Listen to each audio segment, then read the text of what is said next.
NBC News. From the #1 morning show in America This is Today. to the #1 network evening newscast NBC Nightly News with Tom Brokaw. and America's most watched news magazine. Dateline NBC. Plus the #1 weekend morning program. Weekend Today. Now, more than ever, America is watching NBC News.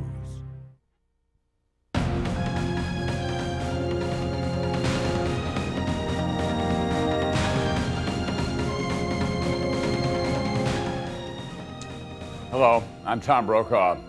The NBC White Papers are a series of documentaries produced by NBC News. They began in the 1960s and immediately became an industry standard for coverage of the most interesting and important issues and people of our time. For many Americans of the 1960s, John F. Kennedy was the embodiment of youth, optimism, and progress in politics and government. For others, he was merely a 43-year-old brash man from a wealthy family who barely beat Richard Nixon for the presidency. JFK's journey to the White House is the subject of the white paper that you're about to see. Part 1 of the Kennedy era, the early years, was first broadcast May 29, 1966, Kennedy's 49th birthday. With Henry Fonda reading JFK's words, the program was based on the work of Kennedy biographer Arthur Schlesinger and is as much tribute as biography. In the summer of 1956, a young United States Senator, John F. Kennedy, talks about his political career.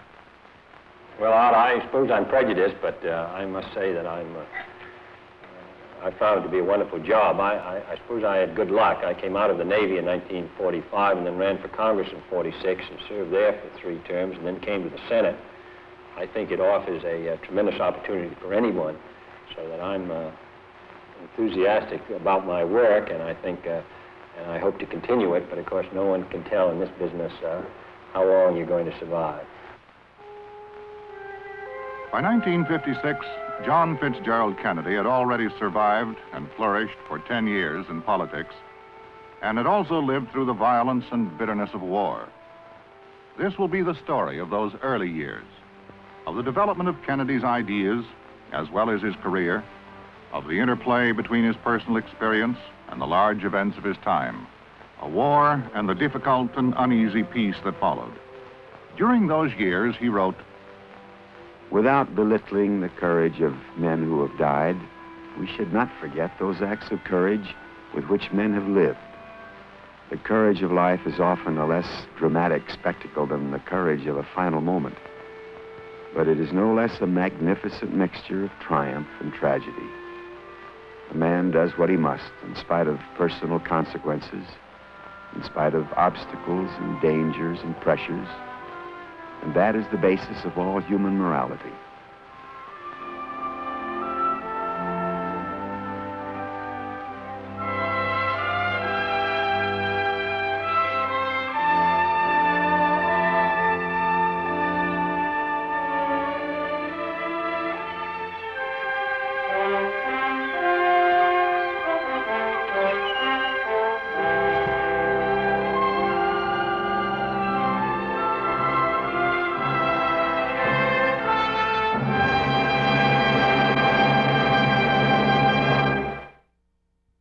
In the fall of 1938, John F. Kennedy was beginning his junior year at Harvard University. He had been an average student, bright, inquisitive, an avid reader of history and current events, but without any serious interest in his studies. Winter vacations were usually spent in Florida at the family's resort home in Palm Beach.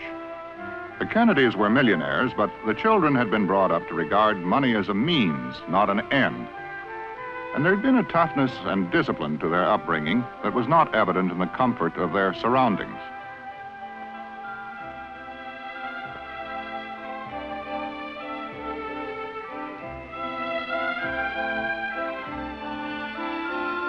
The Kennedys were a competitive family, unwilling to settle for second best at anything.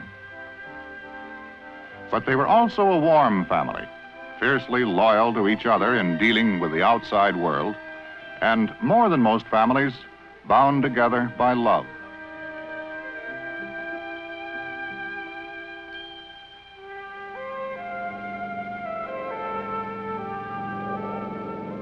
Early in 1939, after spending the winter vacation in Palm Beach with his family, John Kennedy flew north and in February sailed for Europe. Harvard had allowed him to spend the school term abroad, and during the spring and summer of 1939, he traveled through Europe and the Middle East.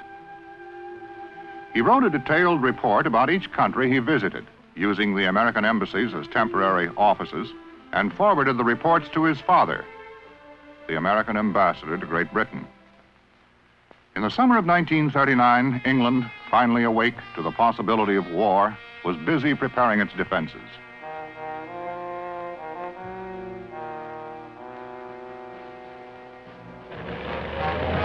And on September 1st, with the German invasion of Poland, war came.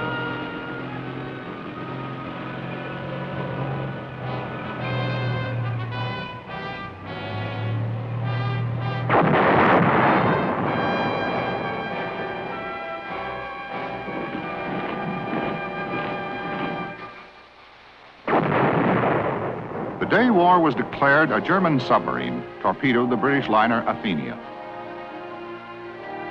300 Americans were among her passengers, part of the first wave of evacuees from England, and 30 were lost. John Kennedy was sent to Glasgow by his father to meet the survivors.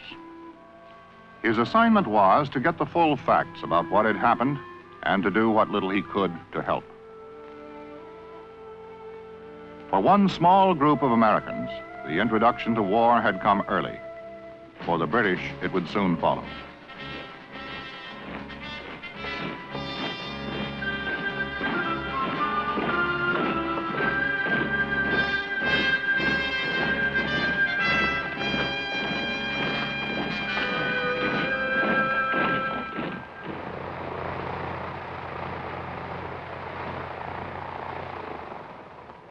Transatlantic clipper service had just begun in 1939, and in late September, John Kennedy flew back to the United States to begin his senior year in college.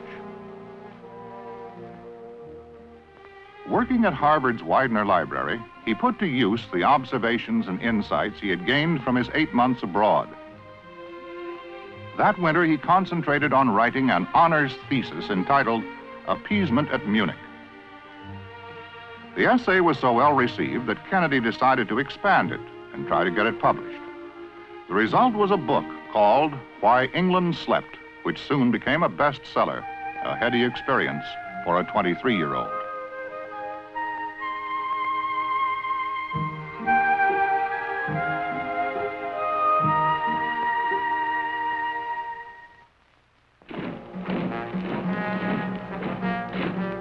Why England Slept was anything but frivolous. It examined the years that Hitler was building Germany into a great and threatening military power, and attempted to evaluate, with almost clinical detachment, the reasons for Britain's failure to respond. In viewing the appeasement of Hitler at Munich, the young author refused to place the burden of blame on Prime Minister Neville Chamberlain and the British leaders who had preceded him. To dismiss the matter purely as a question of poor leadership would mean that America would lose the benefit of the experience England has been going through. I believe it's one of democracy's failures that it seeks to make scapegoats for its own weaknesses.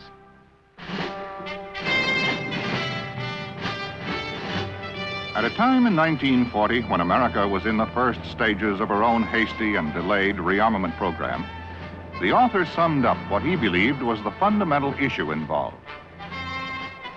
I say, therefore, that democracy's weaknesses are great in competing with a totalitarian system. Democracy is the superior form of government because it's based on a respect for man as a reasonable being. For the long run, then, democracy is superior. But for the short run, democracy has great weaknesses. When it competes with a system of government which cares nothing for permanency, a system built primarily for war, democracy, which is built primarily for peace, is at a disadvantage. Now that the world is ablaze, America has awakened to the problems facing it. We should profit by the lesson of England and make our democracy work. Any system of government will work when everything is going well. It's the system that functions in the pinches that survives.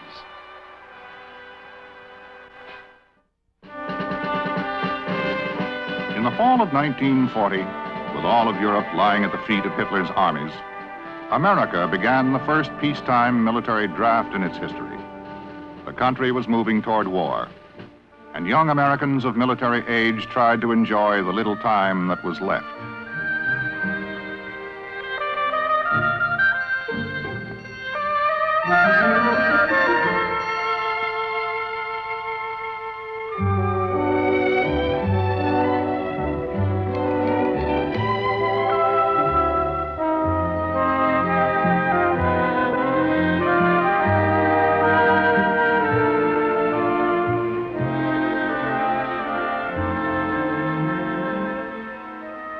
In later years, John Kennedy would be haunted by the poignancy of men dying young, by the hero's death of his brother Joe, for whom there was such promise,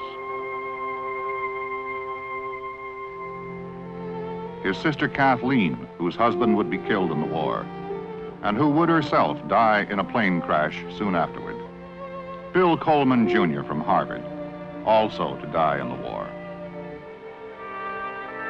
All of these tragedies would become part of John Kennedy's continuing preoccupation with courage and with death. But in the spring of 1941, they were all in the future.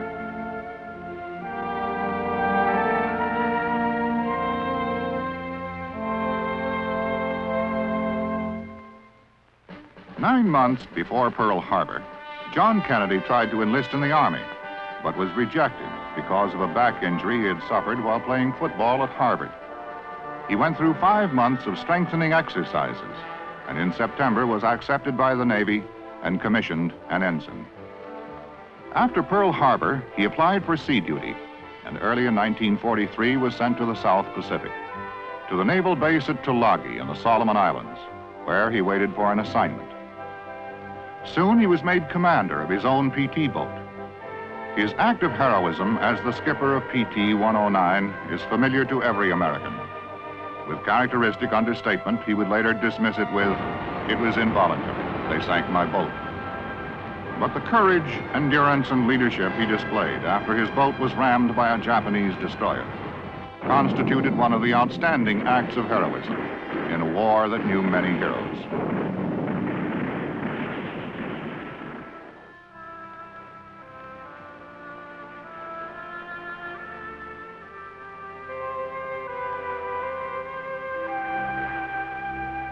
Plagued by back trouble and malaria, John Kennedy returned to the United States and was hospitalized. Early in 1945, he was discharged from service. In February, when the Big Three were meeting at Yalta to shape the post-war world, Kennedy wrote down some of his own thoughts about peace and the possibility of controlling armaments after the war. At the end of this war, we will have only 3 countries, the USSR, Britain, and the United States, in a position to wage total war. There will, of course, have to be a strong growth of mutual trust between these countries before any comprehensive plan can be worked out. While realizing the difficulties of arms control, he saw the need as an urgent one. Some 6 months before Hiroshima, he speculated about the German V-2 bombs. It is not an exaggeration to expect that these missiles will be developed to a point where, theoretically, any spot on the globe can send to any community in the world with pinpoint accuracy a silent but frightful message of death and destruction. One does not have to be a Jules Verne to visualize the death of the human race, a victim of science and moral degeneracy. But these differences were all forgotten in one unshakable unity of determination: to find a way to end wars. In June 1945, Kennedy went to San Francisco as a special writer for the Hearst Press to cover the founding of the United Nations. For a young idealist with recent memories of war, the experience was somewhat disenchanting. In a letter to a friend, he wrote, "When I think of how much this war has cost us, of the deaths of Cy and Peter and Orv and Gil and Demi and Joe and Billy and all of those thousands and millions who have died with them, When I think of all those gallant acts that I have seen, or anyone has seen who has been to the war, it would be a very easy thing to feel disappointed and somewhat betrayed. You've seen battlefields where sacrifice was the order of the day, and to compare that sacrifice to the timidity and selfishness of the nations gathered at San Francisco must inevitably be disillusioning. Yet Kennedy wondered if the conference could have been expected to achieve more. The truth was that people, as well as nations, were at fault. The international relinquishing of sovereignty would have to spring from the people. It would have to be so strong that the elected delegates would be turned out of office if they failed to do it. We must face the truth that the people have not been horrified by war to a sufficient extent to force them to go to any extent rather than have another war. War will exist until that distant day when the conscientious objector enjoys the same reputation and prestige that the warrior does today.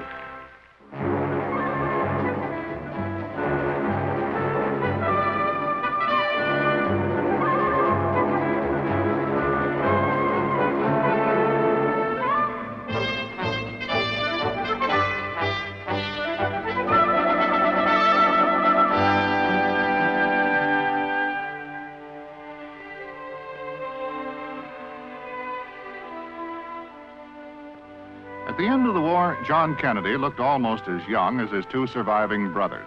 But he was 28 years old and still undecided about his future direction. The choice seemed to lie between writing and politics. After the death of Joe Kennedy, Jr., Ambassador Kennedy had been urging his son John to enter politics. And although he had mixed feelings about a political career, early in 1946, John Kennedy filed in the primaries against 9 opponents for the Democratic nomination for Congress, representing Boston's 11th Congressional District. He began to do those things a young politician does, joining the Knights of Columbus, becoming active in the community fund, and practicing being effective.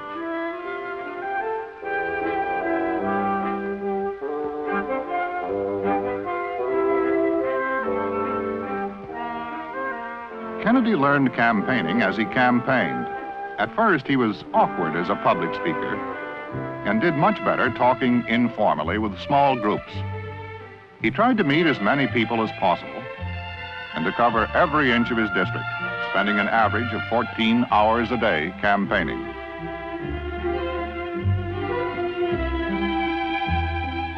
In spite of his shyness, he did well. The factory workers and longshoremen liked his war record. And the Kennedy charm and social standing appealed to the women voters. He won the primary by a large margin, as well as the election that followed. And on January 3rd, 1947, at the opening of the 80th Congress, John F. Kennedy was one of 435 members sworn into the United States House of Representatives. Confronting the 80th Congress were all the problems of the post-war world.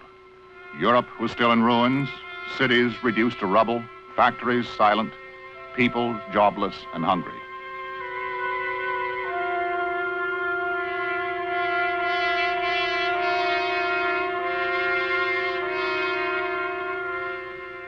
The Iron Curtain of Soviet domination was already drawn across much of Europe. In France and Italy, communists took to the streets against governments weakened by post-war chaos.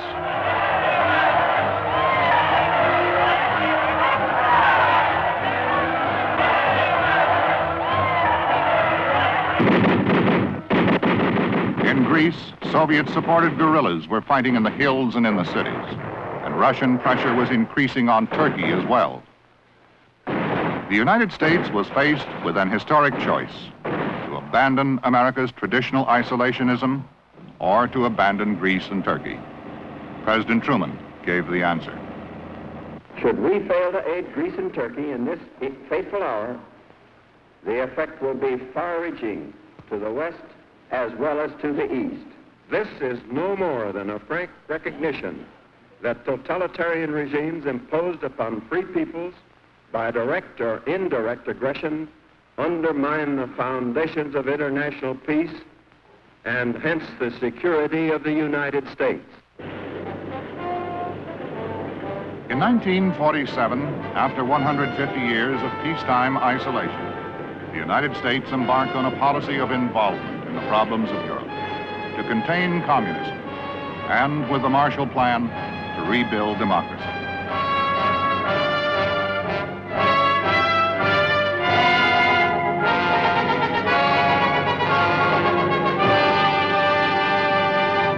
There is no room in America for those who would destroy America. There is no room in the government of the United States.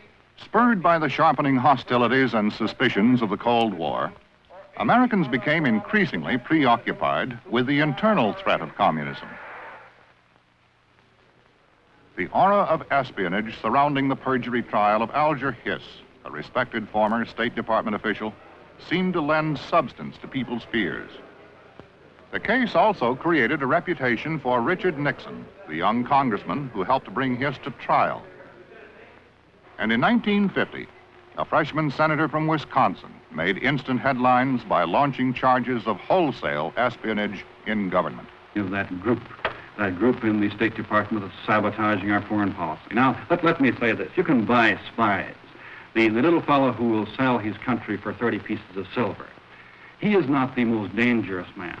It's those men in the top level of our government and in the second echelon who do the planning and the shaping of our foreign policy. They're the dangerous men, whether they're getting 30 pieces of silver or not.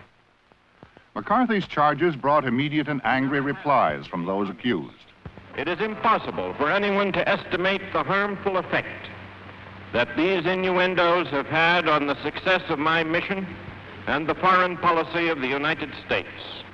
I therefore conclude that Senator McCarthy's charges and insinuations are not only false, but utterly irresponsible, and under the circumstances reveal a shocking disregard for the interests of our country. For that reason, A Senate committee promptly investigated McCarthy's charges and could find no substance to them. In 1951, Congressman John Kennedy was not among those who were dominated by the fear of communists in government. And I think that the stories of communism within the executive branch of the government have more or less died out, and I think that determined efforts have been made to rid the executive branch of the government of the communists, and I think it's been done on the whole. By 1951, John Kennedy had been in Congress during 4 eventful years. On the great issues of foreign policy, he had supported the administration. At home, McCarthyism was not one of his issues. He was less concerned with what he saw as abstract questions of individual liberty than he was with the more tangible matters that affected the daily lives of his constituents.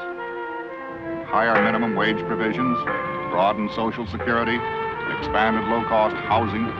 These were the kinds of issues that occupied his attention and interest at the time.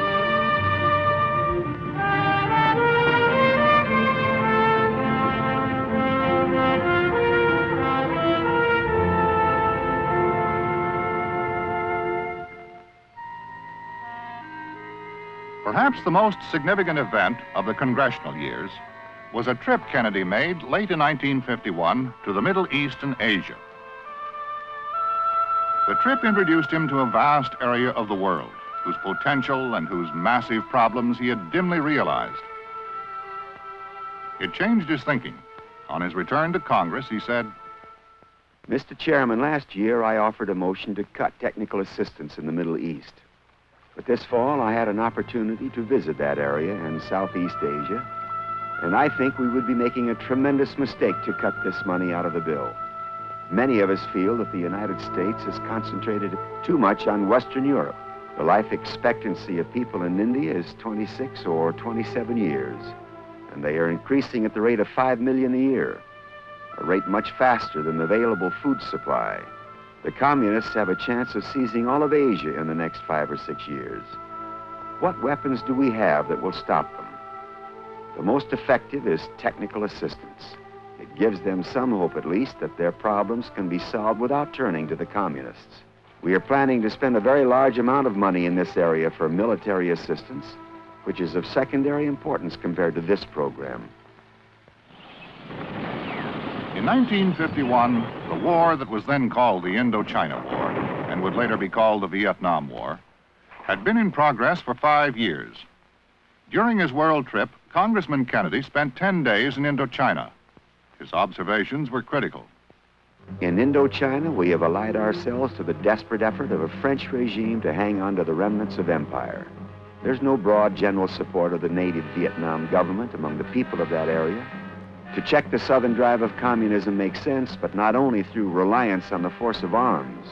The task is rather to build strong native non-communist sentiment within these areas and rely on that as a spearhead of defense rather than upon the legions of General de Lattre. To do this apart from and in defiance of innately nationalistic aims spells foredoomed failure. Throughout his trip, John Kennedy saw the visible signs of poverty and also sensed the hidden undercurrents of resentment. Nearly all these countries, stretching from Morocco in the Atlantic Ocean to the Philippines on the other side, have been under the domination of Western European powers or the United States in the last 35 years, and some still are, and we are closely tied with those, what they consider to be imperialist powers. And as it's a drive against the white race, and we are perhaps the strongest of the countries that might be considered that way to the Asiatics, we have fallen heir to much of the hatred that they incurred by their policy. Secondly, I think our policies have not been too wise since the end of the war. And in the third place, we are a strong power and a rich country, and therefore I think there's a natural animosity that goes with that sort of power, especially when we try to impose our will on these countries. When you returned from your trip, you made a speech, and in it you said that our representatives abroad, and I quote, were unconscious of the fact that their role was not tennis and cocktails, but the interpretation to a foreign country of the meaning of American life. As I said in that, which you read from that speech, I said that a lot of our representatives are doing an excellent job under very difficult conditions. On the other hand, I think too many of our representatives are I use the words playing tennis and cocktails. I think, but more basically, that quotation would continue in not knowing the country to which they are accredited, and knowing very little of the people, very little of the language and the customs, not really representing what we would like to feel are the representative American types in the Foreign Service. I think that this has been something that's been talked about for 20 years, but I think that it's something ought to be done about. I think there's a lot of young men who are very interested in going in the Foreign Service. I don't know where they got a lot of the ones that I saw. During much of his stay in Congress, John Kennedy left Washington on Thursdays and flew up to Boston to spend long weekends traveling around Massachusetts, building a statewide image. And in April 1952, when he announced his candidacy for the United States Senate, the months of arduous campaigning that lay ahead only meant intensifying what he had already been doing for 3 years.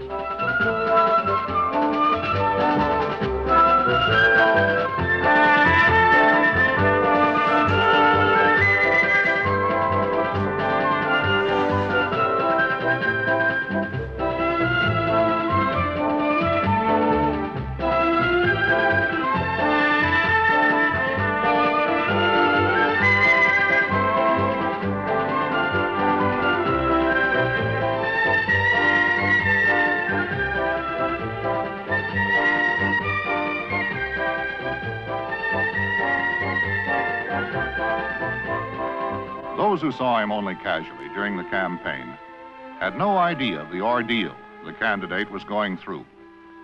Kennedy's relaxed smile belied the obvious evidence of his crutches, and only those close to him knew of the excruciating pain that his back was causing much of the time.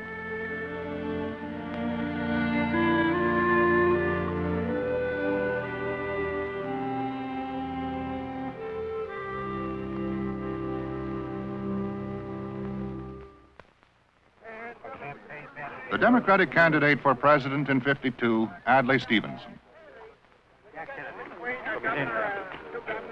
I think he's going to carry Massachusetts, and I think when he does, that he's going to help everyone who's running as a Democrat.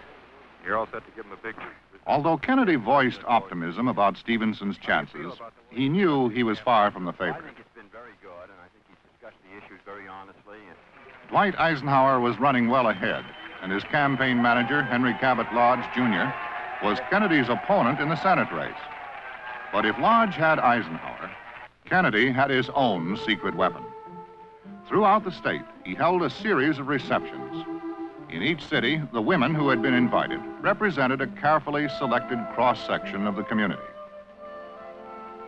The emphasis was more on personality than on politics. All told, some 50,000 women turned out to be impressed by the Kennedy family, as well as by the candidate himself, and to pass the word along. Kennedy beat Lodge by a narrow margin, and many observers felt that the receptions had made the difference. On January 3rd, 1953, John F. Kennedy became a United States Senator. So help me God. And on January 20th, Dwight D. Eisenhower became the 34th President of the United States. And I realized that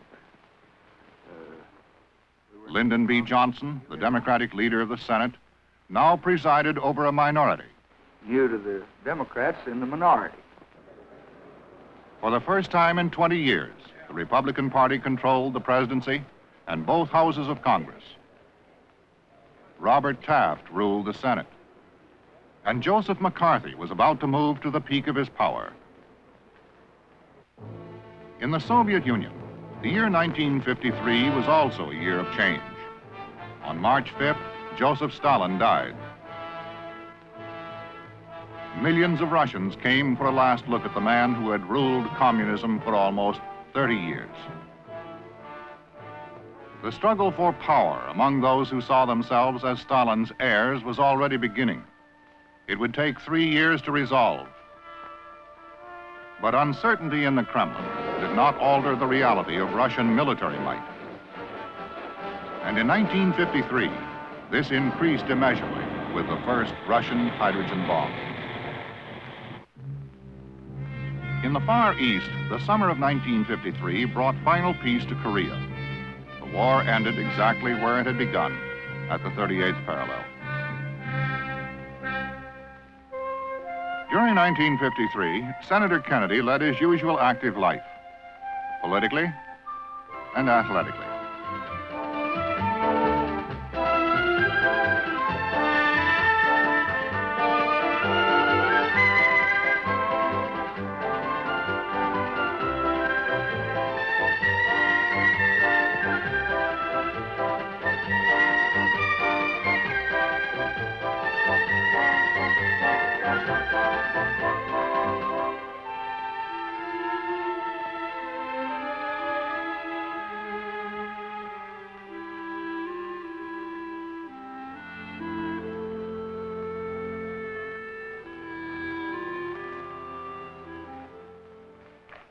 One of the biggest social events of 1953 was the wedding on September 12th of Jacqueline Bouvier of Newport, Rhode Island, and Senator John F. Kennedy of Massachusetts.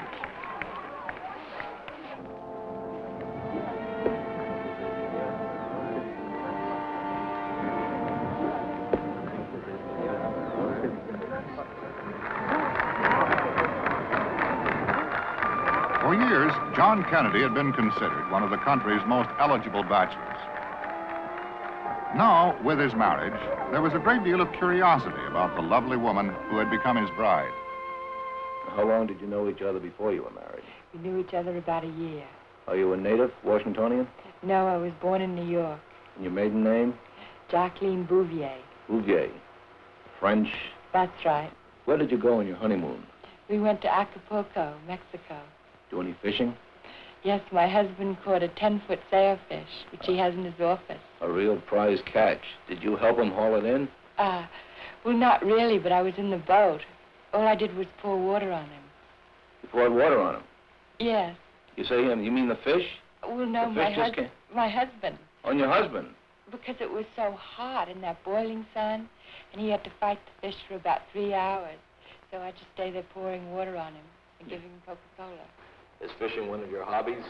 Well, I have done a lot of fishing off and on through the years. Some down off Florida some time ago.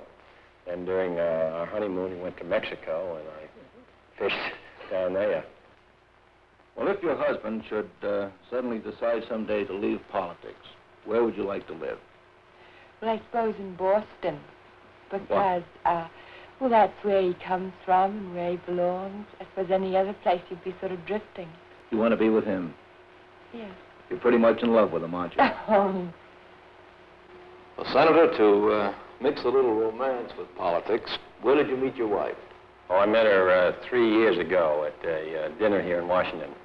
She used to be the inquiring photographer for the Times-Herald at that time.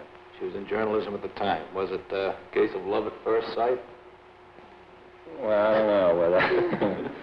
I don't know how you would describe those, but anyway, I was very interested. As a senator, John Kennedy continued to travel around Massachusetts. But now the focus was on learning, not campaigning, and his curiosity was insatiable. His main concerns were those of Massachusetts, problems of industrial decay and low-wage competition from the South. And he also began to reflect seriously about the meaning of being a politician. He observed, all of us in the Senate live in an iron lung, the iron lung of politics. And it's no easy task to emerge from that rarefied atmosphere in order to breathe the same fresh air our constituents breathe. In truth, I rarely know how the great majority of the voters feel, or even how much they know of the issues that seem so burning in Washington. Today, the challenge of political courage looms larger than ever before. Our political life is becoming so expensive, so mechanized, and so dominated by professional politicians and public relations men that the idealist who dreams of independent statesmanship is rudely awakened by the necessities of election and accomplishment. And our public life is becoming so increasingly centered upon that seemingly unending war to which we've given the curious epithet cold, that we tend to encourage rigid ideological unity and orthodox patterns of thought. Of course, it would be much easier if we could all continue to think in traditional political patterns of liberalism and conservatism, as Republicans and Democrats, management and labor, or some equally narrow framework. But today, this nation cannot tolerate the luxury of such lazy political habits. Only the strength and progress and peaceful change that come from independent judgment and individual ideas, and even from the unorthodox and the eccentric, can enable us to surpass that foreign ideology that fears free thought more than it fears hydrogen bombs. We shall need compromises in the days ahead, to be sure. But these will be, or should be, compromises of issues, not of principles.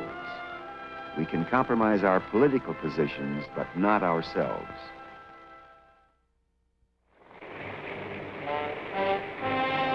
By the early 1950s, America had developed the world's first global bomber, the B-36. Its nuclear striking power led to a new foreign policy, de-emphasizing the reliance on conventional forces to contain communism. This would be to have strength nowhere and bankruptcy everywhere. That, however, does not mean that we must abandon the whole idea of collective security and merely build our own defense area. Our capacity to retaliate must be, and I assure you it is, massive.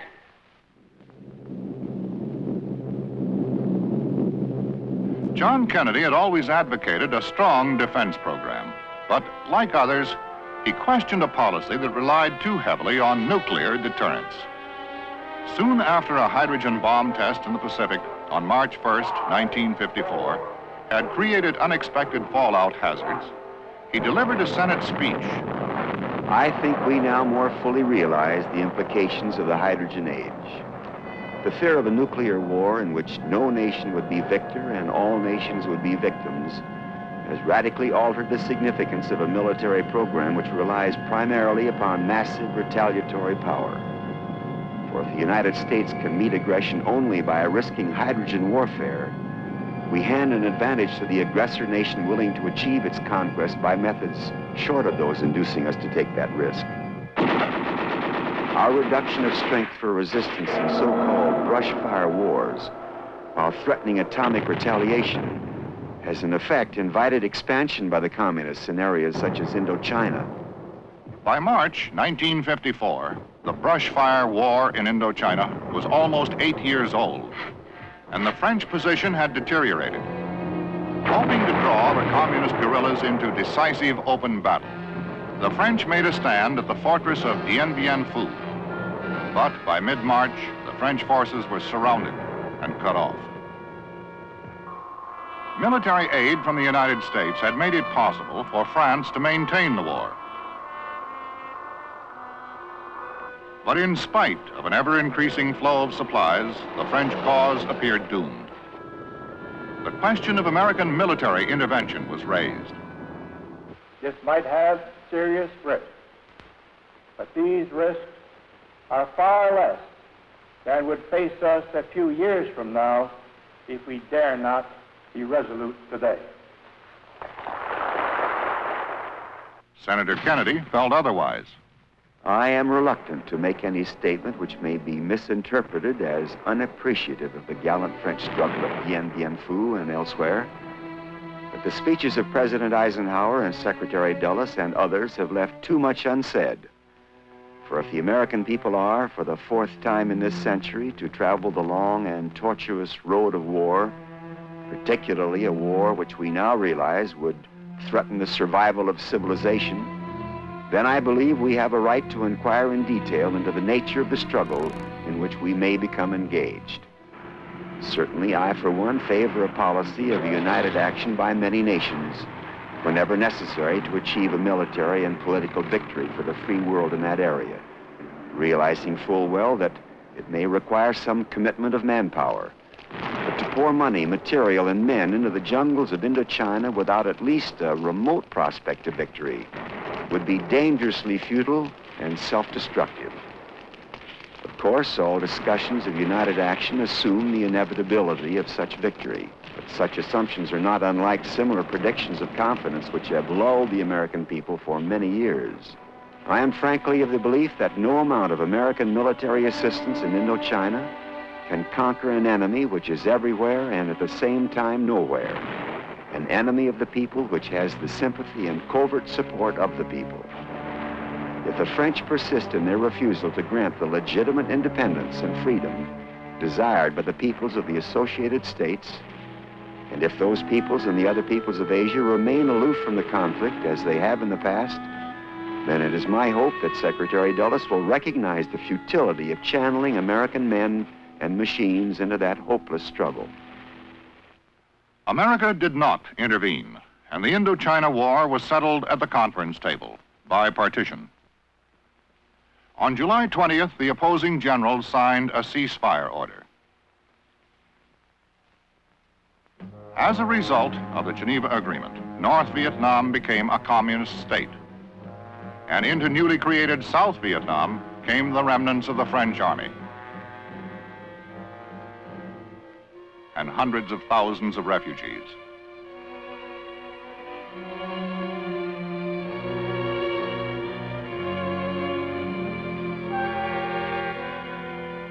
So ended the longest war of the 20th century, for a while. In the United States, former Governor Earl Warren of California had become Chief Justice of the Supreme Court. And on May 17, 1954, the Warren Court announced the historic decision outlawing segregation in schools. And while a new era in civil rights was beginning, another era was coming to a close with the Army McCarthy hearings of the spring of 1954. Until this moment, Senator, I think I never really gauged your cruelty or your recklessness. Have you no sense of decency, sir? At long last, have you left no sense of decency? I know this hurts you, Mr. Welch. On the issue of Senator McCarthy, John Kennedy's position had been no better and no worse than that of most Democratic senators, including the liberals. Although he had never taken an active stand against McCarthy himself, he had never given the slightest support to McCarthyism and had consistently opposed the Wisconsin senator on specific questions of civil liberties and other issues. In later years, he would say, "The whole McCarthy episode must be judged in the perspective of the atmosphere which has always prevailed in the Senate, where most members are reluctant to judge personally the conduct of another. Perhaps that was wrong in McCarthy's case. Perhaps we were not as sensitive as some and should have acted sooner. That is a reasonable indictment that falls on me as well." The senator has quite evidently placed himself in the contempt of his peers. In August, after the Army McCarthy hearings, the Senate considered a resolution to censure McCarthy. John Kennedy was prepared to vote for censure. But instead of voting, the Senate formed a select committee to consider the charges. During that summer, Kennedy had suffered increasing pain.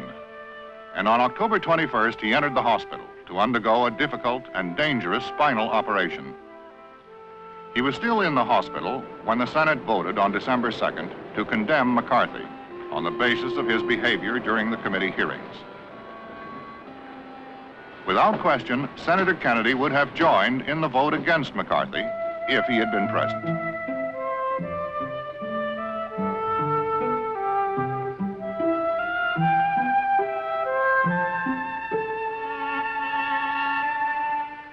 The operation had not been successful. He had been so close to death that last rites had been administered. And although he was now leaving for the friendlier climate of Palm Beach, a winter of torture and near death still lay ahead.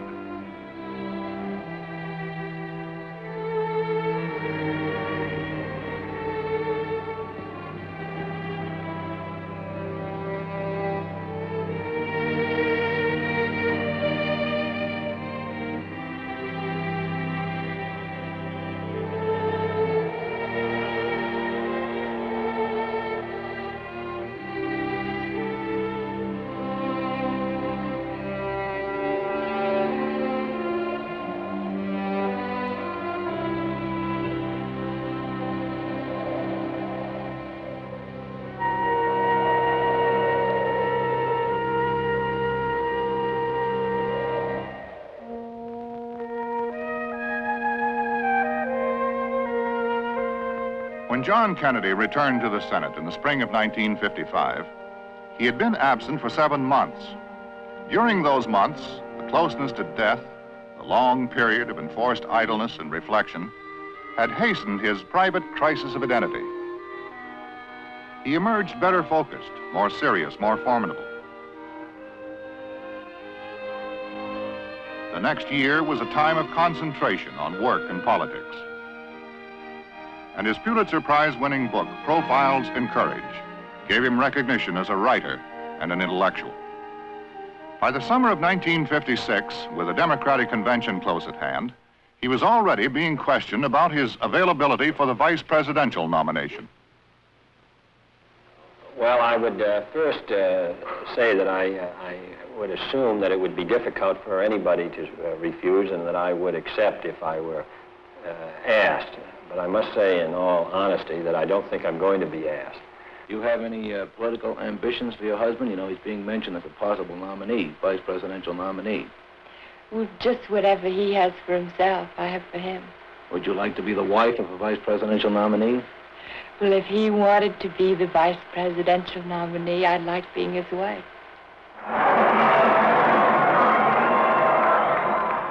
Kennedy had been undecided about entering the race for the vice presidency. His supporters urged that the nomination would bring him national prominence. On the other hand, if the Democrats were to lose the election, as seemed probable, his career would suffer. A great deal depended on Adlai Stevenson. As expected, he won the presidential nomination, but instead of picking his running mate, he left the choice to the convention.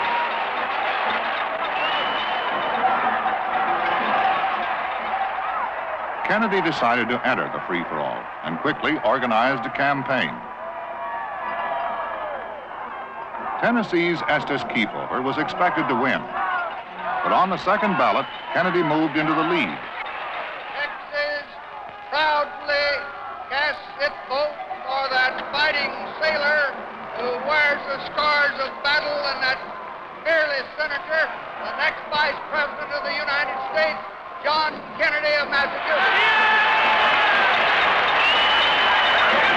Mr. Chairman, Pennsylvania wishes to cast its entire 74 votes for Estes Kefauver. After a heartbreaking climax, in which he moved to within 68 votes of victory, Kennedy lost. It was his first political defeat. Ladies and gentlemen of this convention, I want to take this opportunity first to express my appreciation to Democrats from all parts of the country, north and south, east and west, who have been so generous and kind to me this afternoon, recognizing that this convention has selected a man who has campaigned in all parts of the country, who has worked entirely for the party. A nation watched John F. Kennedy in defeat and liked what it saw. And from the triumph of that defeat in 1956 emerged the presidential candidate of 1960.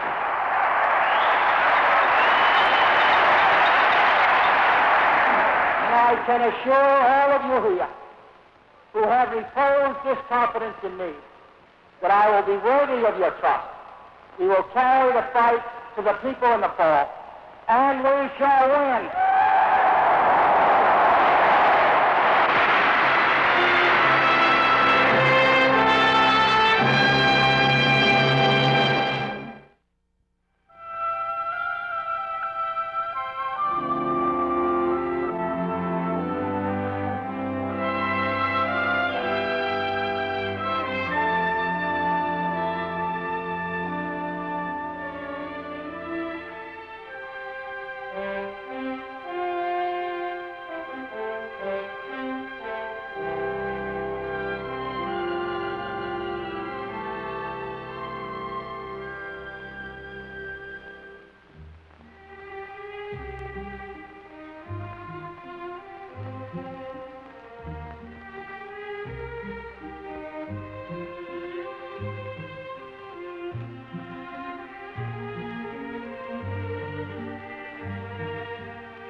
Although the Democrats did not win the White House in 1956, one Democrat, John F. Kennedy, came out a big winner personally.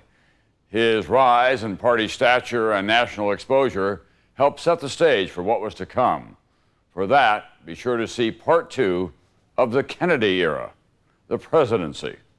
For NBC News, I'm Tom Brokaw.